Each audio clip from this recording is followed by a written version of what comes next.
Título 4. Da Organização dos Poderes. Capítulo I. Do Poder Legislativo. Seção I. Do Congresso Nacional. Artigo 44. O poder legislativo é exercido pelo Congresso Nacional, que se compõe da Câmara dos Deputados e do Senado Federal. Parágrafo único. Cada legislatura terá a duração de 4 anos.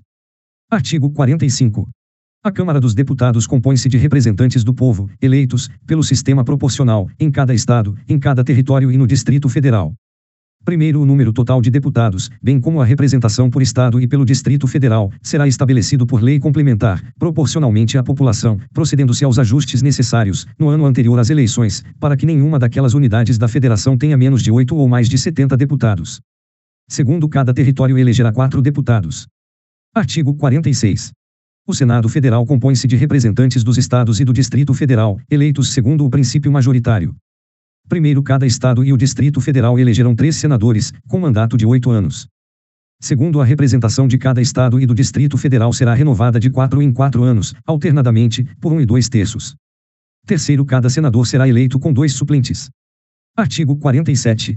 Salvo disposição constitucional em contrário, as deliberações de cada casa e de suas comissões serão tomadas por maioria dos votos, presente a maioria absoluta de seus membros. Seção 2ª.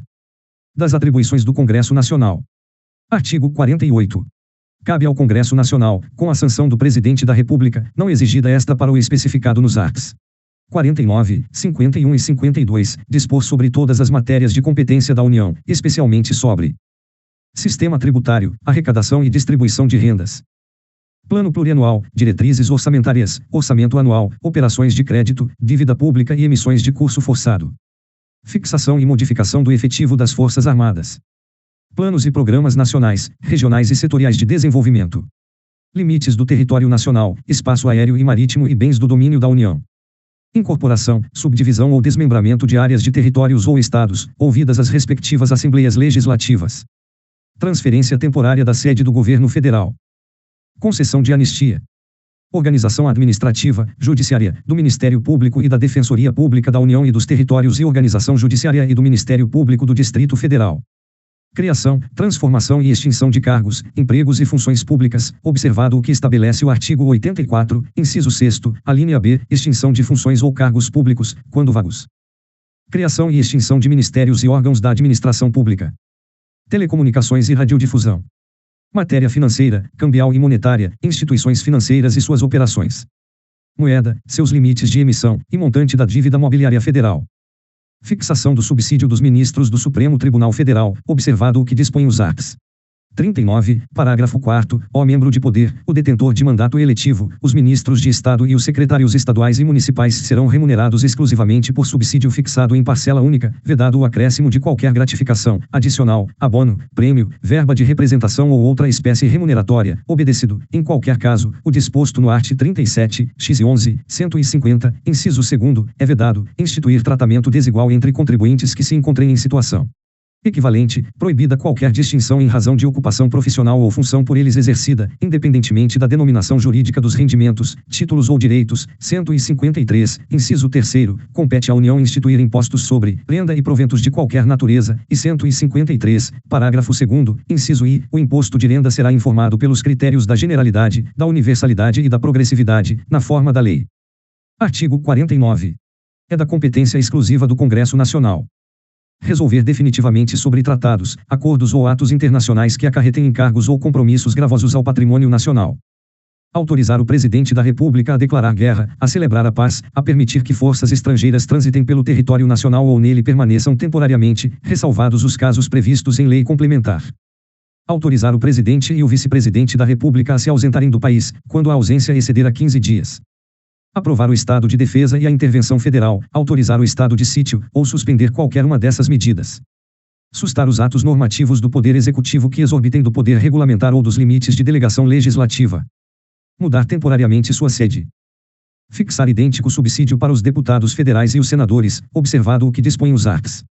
37, inciso 11, a remuneração e o subsídio dos ocupantes de cargos, funções e empregos públicos da administração direta, autárquica e fundacional, dos membros de qualquer dos poderes da União, dos Estados, do Distrito Federal e dos municípios, dos detentores de mandato eletivo e dos demais agentes políticos e os proventos, pensões ou outra espécie remuneratória, percebidos cumulativamente ou não, incluídas as vantagens pessoais ou de qualquer outra natureza, não poderão exceder o subsídio mensal em espécie, dos ministros do Supremo Tribunal Federal, aplicando-se como limite, nos municípios, o subsídio do prefeito, e nos estados e no Distrito Federal, o subsídio mensal do governador no âmbito do Poder Executivo, o subsídio dos deputados estaduais e distritais no âmbito do Poder Legislativo e o subsídio dos desembargadores do Tribunal de Justiça, limitado a 90 inteiros e 25 centésimos% do subsídio mensal, em espécie, dos ministros do Supremo Tribunal Federal, no âmbito do Poder Judiciário, aplicável este limite aos membros do Ministério Público, aos procuradores e aos defensores públicos, arts.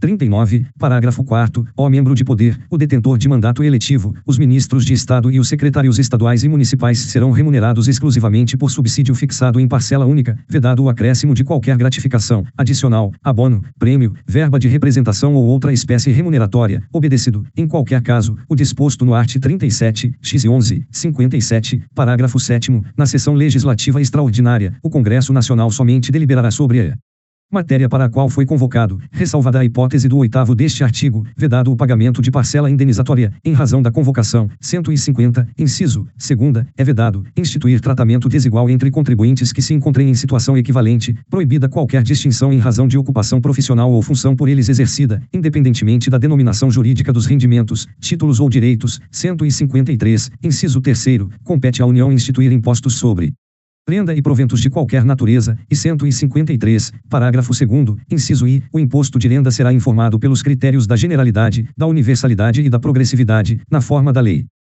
Fixar os subsídios do presidente e do vice-presidente da República e dos ministros de Estado, observado o que dispõem os arts. 37, inciso 11, 39, parágrafo 4º, 150, inciso 2º, 153, inciso 3º, e 153, parágrafo 2º, inciso I. Julgar anualmente as contas prestadas pelo Presidente da República e apreciar os relatórios sobre a execução dos planos de governo. Fiscalizar e controlar, diretamente, ou por qualquer de suas casas, os atos do Poder Executivo, incluídos os da administração indireta. Zelar pela preservação de sua competência legislativa em face da atribuição normativa dos outros poderes. Apreciar os atos de concessão e renovação de concessão de emissoras de rádio e televisão. Escolher 2/3 dos membros do Tribunal de Contas da União. Aprovar iniciativas do Poder Executivo referentes a atividades nucleares. Autorizar referendo e convocar plebiscito. Autorizar, em terras indígenas, a exploração e o aproveitamento de recursos hídricos e a pesquisa e lavra de riquezas minerais. Aprovar, previamente, a alienação ou concessão de terras públicas com área superior a 2.500 hectares. Artigo 50.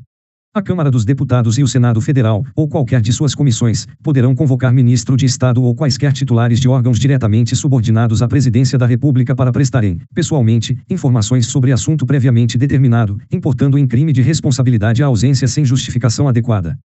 Primeiro, os ministros de Estado poderão comparecer ao Senado Federal, à Câmara dos Deputados ou a qualquer de suas comissões, por sua iniciativa e mediante entendimentos com a mesa respectiva, para expor assunto de relevância de seu ministério.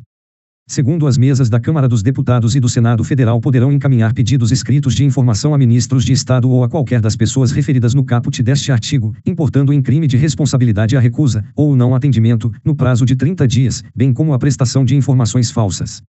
Seção 3ª. Da Câmara dos Deputados. Artigo 51. Compete privativamente à Câmara dos Deputados autorizar, por 2/3 de seus membros, a instauração de processo contra o Presidente e o Vice-Presidente da República e os ministros de Estado. Proceder à tomada de contas do Presidente da República, quando não apresentadas ao Congresso Nacional dentro de 60 dias após a abertura da sessão legislativa. Elaborar seu regimento interno. Dispor sobre sua organização, funcionamento, polícia, criação, transformação ou extinção dos cargos, empregos e funções de seus serviços, e a iniciativa de lei para fixação da respectiva remuneração, observados os parâmetros estabelecidos na Lei de Diretrizes Orçamentárias. Eleger membros do Conselho da República, nos termos do artigo 89, inciso 7º. Seção 4ª. Do Senado Federal. Artigo 52. Compete privativamente ao Senado Federal processar e julgar o Presidente e o Vice-Presidente da República nos crimes de responsabilidade, bem como os ministros de Estado e os comandantes da Marinha, do Exército e da Aeronáutica nos crimes da mesma natureza conexos com aqueles.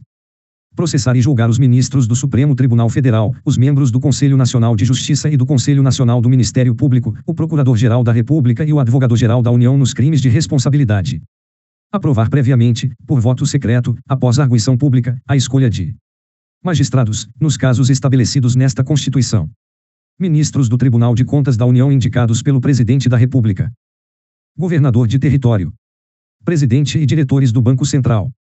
Procurador-Geral da República. Titulares de outros cargos que a lei determinar. Aprovar previamente, por voto secreto, após arguição em sessão secreta, a escolha dos chefes de missão diplomática de caráter permanente.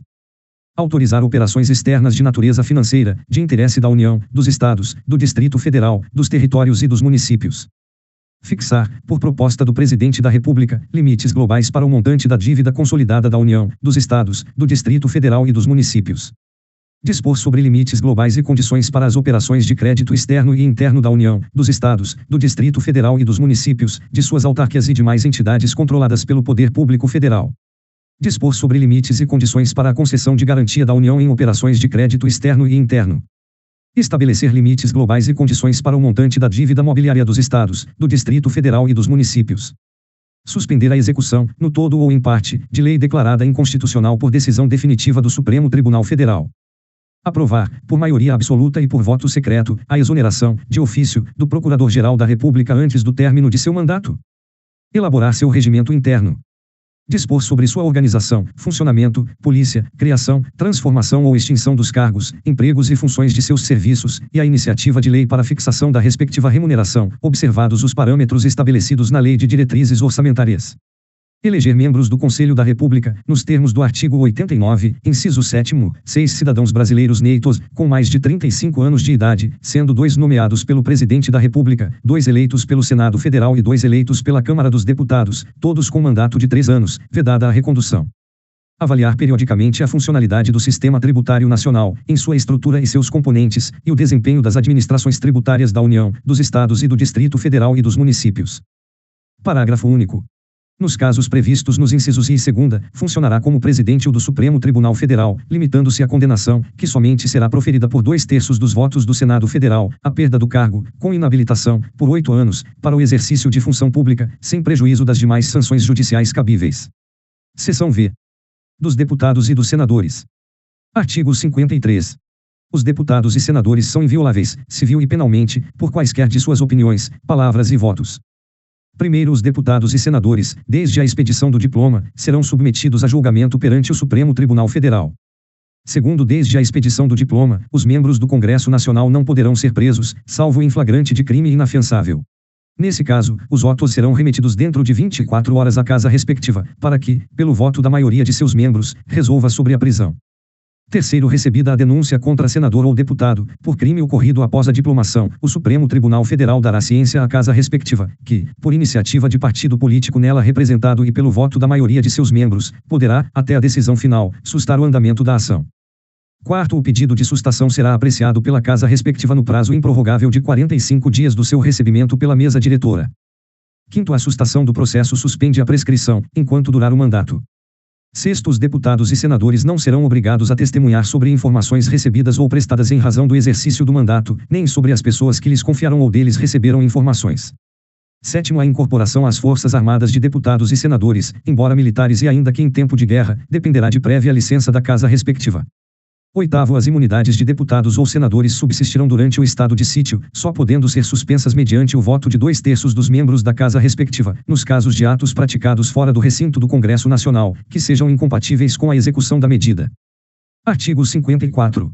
Os deputados e senadores não poderão, desde a expedição do diploma, firmar ou manter contrato com pessoa jurídica de direito público, autarquia, empresa pública, sociedade de economia mista ou empresa concessionária de serviço público, salvo quando o contrato obedecer a cláusulas uniformes.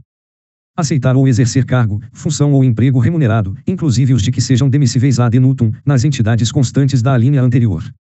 Desde a posse.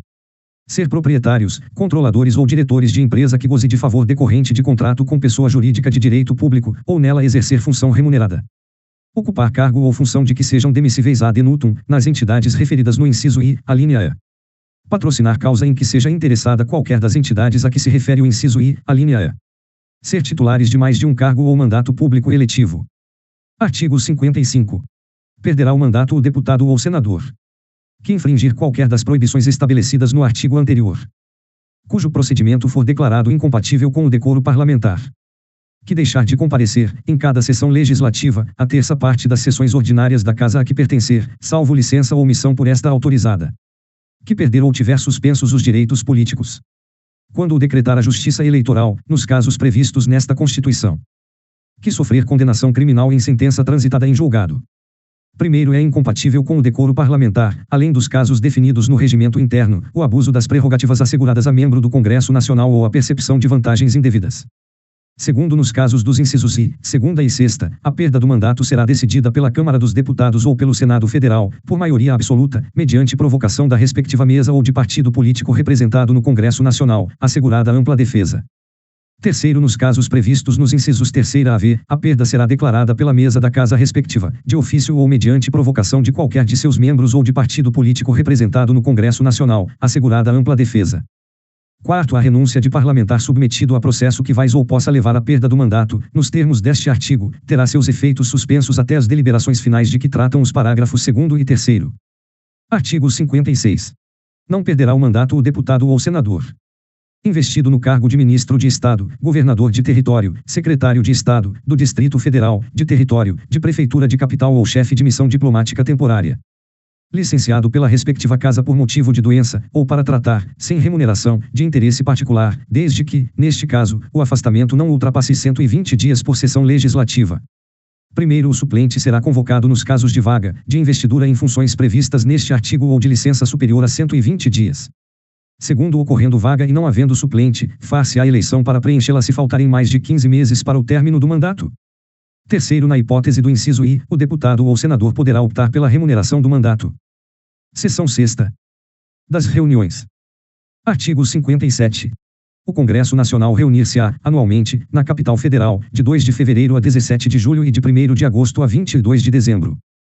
Primeiro, as reuniões marcadas para essas datas serão transferidas para o primeiro dia útil subsequente, quando recaírem em sábados, domingos ou feriados.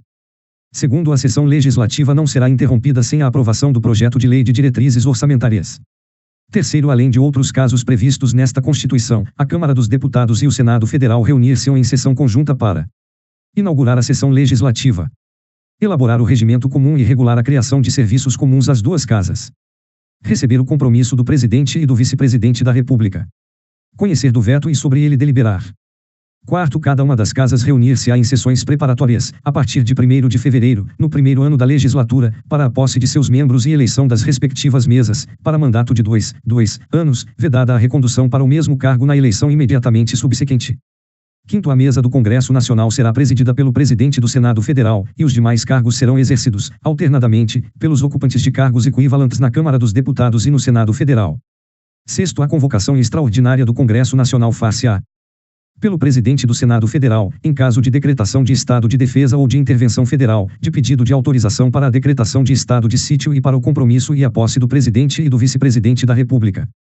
Pelo presidente da República, pelos presidentes da Câmara dos Deputados e do Senado Federal ou a requerimento da maioria dos membros de ambas as casas, em caso de urgência ou interesse público relevante, em todas as hipóteses deste inciso com a aprovação da maioria absoluta de cada uma das casas do Congresso Nacional. Sétimo, na sessão legislativa extraordinária, o Congresso Nacional somente deliberará sobre a matéria para a qual foi convocado, ressalvada a hipótese do parágrafo 8º deste artigo, vedado o pagamento de parcela indenizatória, em razão da convocação. Oitavo, havendo medidas provisórias em vigor na data de convocação extraordinária do Congresso Nacional, serão elas automaticamente incluídas na pauta da convocação. Seção 7ª. Das comissões. Artigo 58. O Congresso Nacional e suas casas terão comissões permanentes e temporárias, constituídas na forma e com as atribuições previstas no respectivo regimento ou no ato de que resultar sua criação. Primeiro, na constituição das mesas e de cada comissão, é assegurada, tanto quanto possível, a representação proporcional dos partidos ou dos blocos parlamentares que participam da respectiva casa. Segundo, as comissões, em razão da matéria de sua competência, cabe discutir e votar projeto de lei que dispensar, na forma do regimento, a competência do plenário, salvo se houver recurso de 1/10 dos membros da casa. Realizar audiências públicas com entidades da sociedade civil. Convocar ministros de Estado para prestar informações sobre assuntos inerentes às suas atribuições. Receber petições, reclamações, representações ou queixas de qualquer pessoa contra atos ou omissões das autoridades ou entidades públicas. Solicitar depoimento de qualquer autoridade ou cidadão. Apreciar programas de obras, planos nacionais, regionais e setoriais de desenvolvimento e sobre eles emitir parecer. Terceiro, as comissões parlamentares de inquérito, que terão poderes de investigação próprios das autoridades judiciais, além de outros previstos nos regimentos das respectivas casas, serão criadas pela Câmara dos Deputados e pelo Senado Federal, em conjunto ou separadamente, mediante requerimento de 1/3 de seus membros, para a apuração de fato determinado e por prazo certo, sendo suas conclusões, se for o caso, encaminhadas ao Ministério Público, para que promova a responsabilidade civil ou criminal dos infratores. Quarto, durante o recesso, haverá uma comissão representativa do Congresso Nacional, eleita por suas casas na última sessão ordinária do período legislativo, com atribuições definidas no regimento comum, cuja composição reproduzirá, quanto possível, a proporcionalidade da representação partidária. Seção 8ª. Do processo legislativo. Subseção I. Disposição geral. Artigo 59. O processo legislativo compreende a elaboração de emendas à Constituição, leis complementares, leis ordinárias, leis delegadas, medidas provisórias, decretos legislativos, resoluções. Parágrafo único. Lei complementar disporá sobre a elaboração, redação, alteração e consolidação das leis. Subseção 2ª. Da emenda à Constituição. Artigo 60.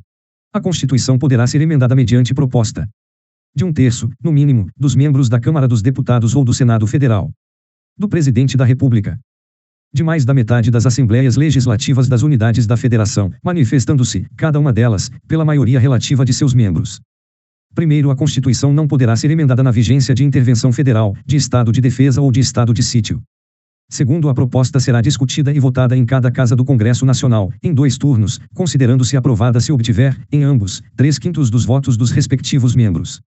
Terceiro, a emenda à Constituição será promulgada pelas mesas da Câmara dos Deputados e do Senado Federal, com o respectivo número de ordem. Quarto, não será objeto de deliberação a proposta de emenda tendente a abolir a forma federativa de Estado, o voto direto, secreto, universal e periódico, a separação dos poderes, os direitos e garantias individuais. Quinto, a matéria constante de proposta de emenda rejeitada ou havida por prejudicada não pode ser objeto de nova proposta na mesma sessão legislativa. Subseção 3ª. Das leis. Artigo 61. A iniciativa das leis complementares e ordinárias cabe a qualquer membro ou comissão da Câmara dos Deputados, do Senado Federal ou do Congresso Nacional, ao Presidente da República, ao Supremo Tribunal Federal, aos Tribunais Superiores, ao Procurador-Geral da República e aos cidadãos, na forma e nos casos previstos nesta Constituição. Primeiro, são de iniciativa privativa do Presidente da República as leis que fixem ou modifiquem os efetivos das Forças Armadas, disponham sobre criação de cargos, funções ou empregos públicos na administração direta e autárquica ou aumento de sua remuneração, organização administrativa e judiciária, matéria tributária e orçamentária, serviços públicos e pessoal da administração dos territórios, servidores públicos da União e territórios, seu regime jurídico, provimento de cargos, estabilidade e aposentadoria, organização do Ministério Público e da Defensoria Pública da União, bem como normas gerais para a organização do Ministério Público e da Defensoria Pública dos Estados, do Distrito Federal e dos territórios. Criação e extinção de ministérios e órgãos da administração pública, observado o disposto no artigo 84, inciso 6º. Militares das Forças Armadas, seu regime jurídico, provimento de cargos, promoções, estabilidade, remuneração, reforma e transferência para a reserva. Segundo, a iniciativa popular pode ser exercida pela apresentação à Câmara dos Deputados de projeto de lei subscrito por, no mínimo, 1% do eleitorado nacional, distribuído pelo menos por 5 estados, com não menos de 0,3% dos eleitores de cada um deles. Artigo 62. Em caso de relevância e urgência, o Presidente da República poderá adotar medidas provisórias, com força de lei, devendo submetê-las de imediato ao Congresso Nacional.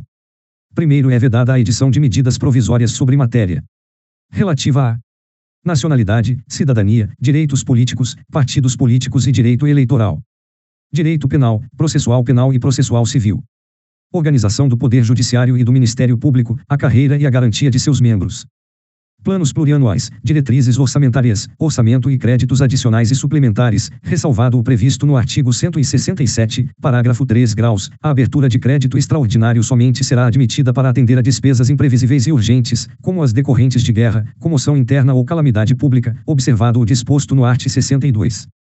Que vais à detenção ou sequestro de bens, de poupança popular ou qualquer outro ativo financeiro reservada à lei complementar. já disciplinada em projeto de lei aprovado pelo Congresso Nacional e pendente de sanção ou veto do Presidente da República. Segundo, medida provisória que implique instituição ou majoração de impostos, exceto os previstos nos arts.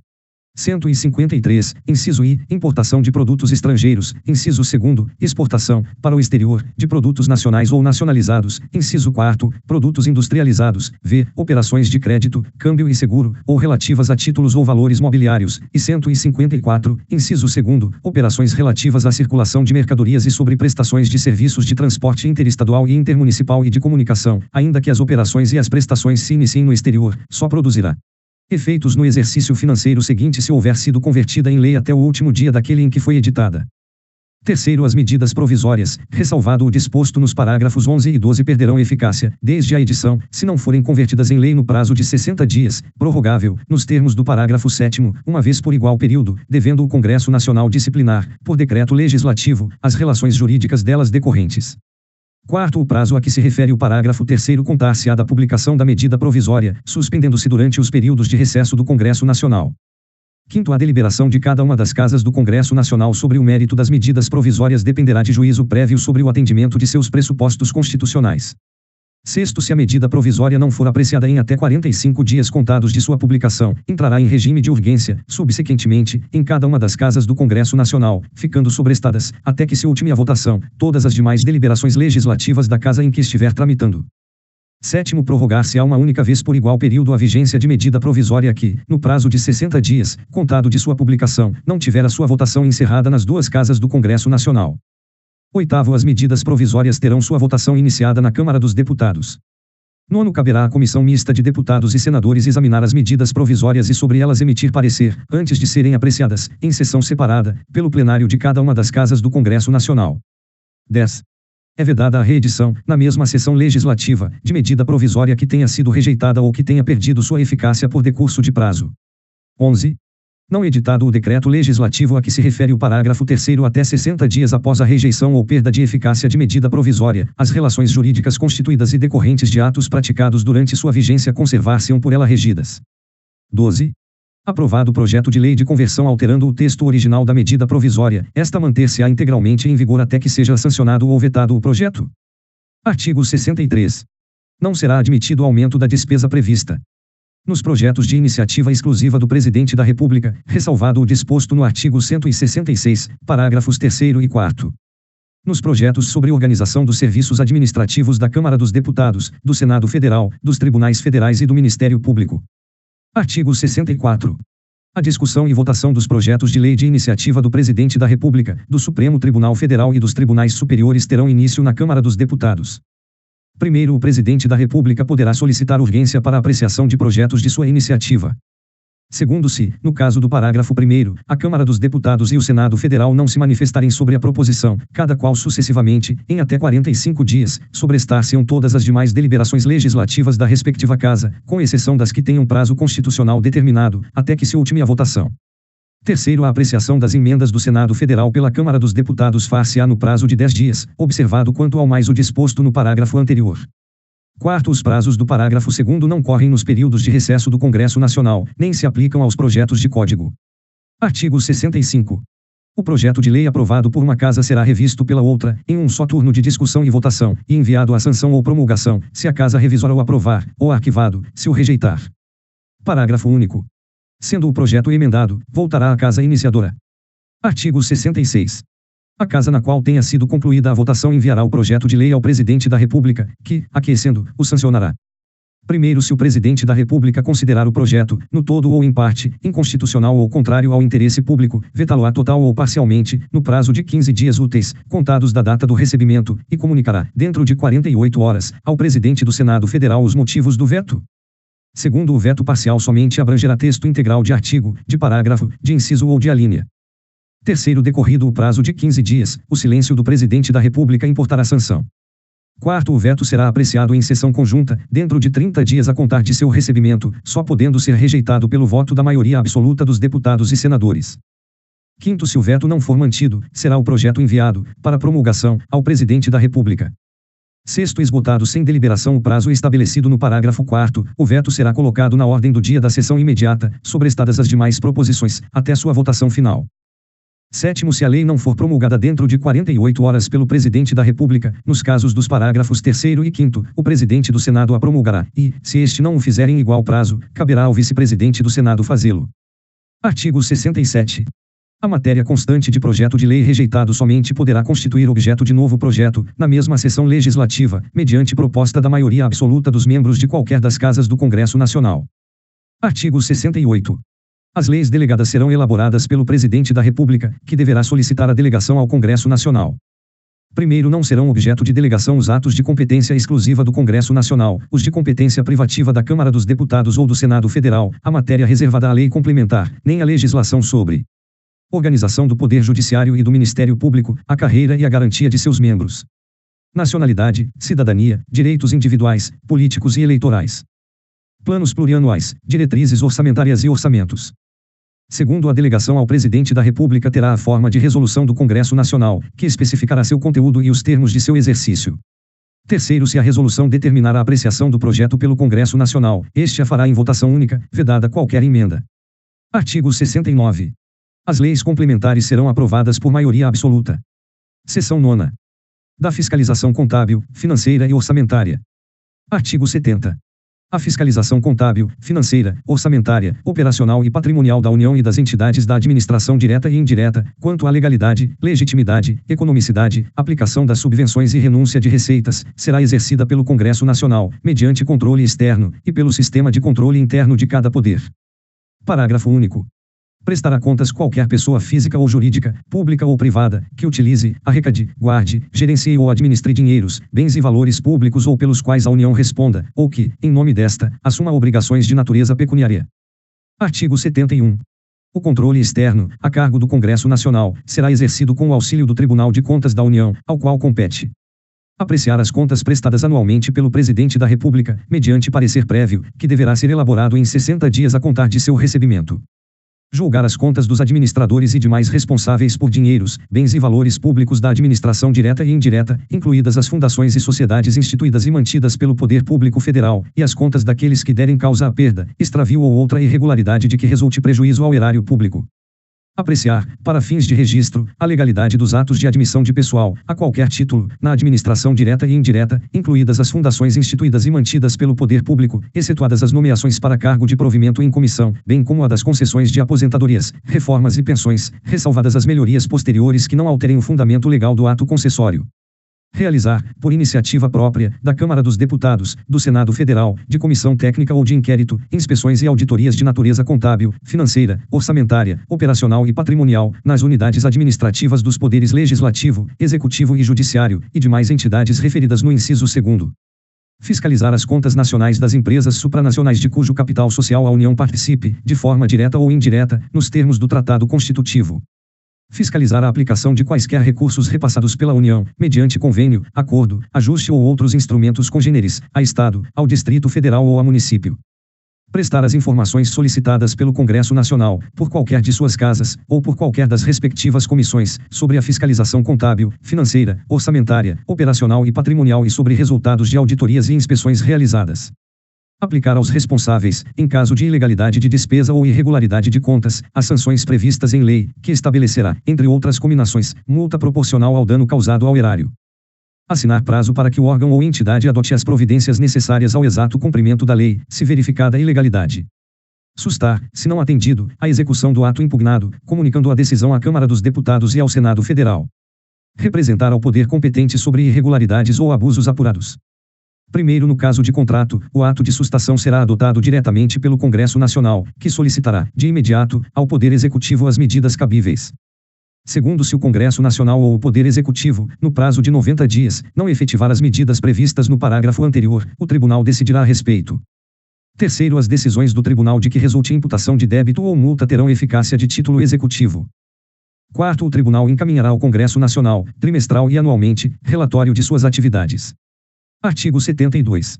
A comissão mista permanente a que se refere o artigo 166, parágrafo 1 graus, caberá a uma comissão mista permanente de senadores e deputados, e, examinar e emitir parecer sobre os projetos referidos neste artigo e sobre as contas apresentadas anualmente pelo Presidente da República. Segunda, examinar e emitir parecer sobre os planos e programas nacionais, regionais e setoriais previstos nesta Constituição e exercer o acompanhamento e a fiscalização orçamentária, sem prejuízo da atuação das demais comissões do Congresso Nacional e de suas casas, criadas de acordo com o art. 58, diante de indícios de despesas não autorizadas, ainda que sob a forma de investimentos não programados ou de subsídios não aprovados, poderá solicitar à autoridade governamental responsável que, no prazo de 5 dias, preste os esclarecimentos necessários. Primeiro, não prestados os esclarecimentos, ou considerados estes insuficientes, a comissão solicitará ao tribunal pronunciamento conclusivo sobre a matéria, no prazo de 30 dias. Segundo, entendendo o tribunal irregular a despesa, a comissão, se julgar que o gasto possa causar dano irreparável ou grave lesão à economia pública, proporá ao Congresso Nacional sua sustação. Artigo 73. O Tribunal de Contas da União, integrado por 9 ministros, tem sede no Distrito Federal, quadro próprio de pessoal e jurisdição em todo o território nacional, exercendo, no que couber, as atribuições previstas no artigo 96, trata da competência privativa dos tribunais. Primeiro, os ministros do Tribunal de Contas da União serão nomeados dentre brasileiros que satisfaçam os seguintes requisitos: mais de 35 e menos de 65 anos de idade. Idoneidade moral e reputação ilibada. Notórios conhecimentos jurídicos, contábeis, econômicos e financeiros ou de administração pública. Mais de 10 anos de exercício de função ou de efetiva atividade profissional que exija os conhecimentos mencionados no inciso anterior. Segundo, os ministros do Tribunal de Contas da União serão escolhidos: 1/3 pelo Presidente da República, com aprovação do Senado Federal, sendo 2 alternadamente dentre auditórias e membros do Ministério Público junto ao Tribunal, indicados em lista tríplice pelo Tribunal, segundo os critérios de antiguidade e merecimento. 2/3 pelo Congresso Nacional. Terceiro, os ministros do Tribunal de Contas da União terão as mesmas garantias, prerrogativas, impedimentos, vencimentos e vantagens dos ministros do Superior Tribunal de Justiça, aplicando-se-lhes, quanto à aposentadoria e pensão, as normas constantes do artigo 40, o regime próprio de previdência social dos servidores titulares de cargos efetivos terá caráter contributivo e solidário, mediante contribuição do respectivo ente federativo, de servidores ativos, de aposentados e de pensionistas. Observados critérios que preservem o equilíbrio financeiro e atuarial. Quarto, o auditor, quando em substituição a ministro, terá as mesmas garantias e impedimentos do titular e, quando no exercício das demais atribuições da judicatura, as de juiz de Tribunal Regional Federal. Artigo 74. Os poderes legislativo, executivo e judiciário manterão, de forma integrada, sistema de controle interno com a finalidade de avaliar o cumprimento das metas previstas no Plano Plurianual, a execução dos programas de governo e dos orçamentos da União. Comprovar a legalidade e avaliar os resultados, quanto à eficácia e eficiência, da gestão orçamentária, financeira e patrimonial nos órgãos e entidades da administração federal, bem como da aplicação de recursos públicos por entidades de direito privado. Exercer o controle das operações de crédito, avais e garantias, bem como dos direitos e haveres da União. Apoiar o controle externo no exercício de sua missão institucional. Primeiro, os responsáveis pelo controle interno, ao tomarem conhecimento de qualquer irregularidade ou ilegalidade, dela darão ciência ao Tribunal de Contas da União, sob pena de responsabilidade solidária. Segundo, qualquer cidadão, partido político, associação ou sindicato é parte legítima para, na forma da lei, denunciar irregularidades ou ilegalidades perante o Tribunal de Contas da União. Artigo 75. As normas estabelecidas nesta seção aplicam-se, no que couber, à organização, composição e fiscalização dos tribunais de contas dos estados e do Distrito Federal, bem como dos tribunais e conselhos de contas dos municípios. Parágrafo único. As constituições estaduais disporão sobre os tribunais de contas respectivos, que serão integrados por 7 conselheiros.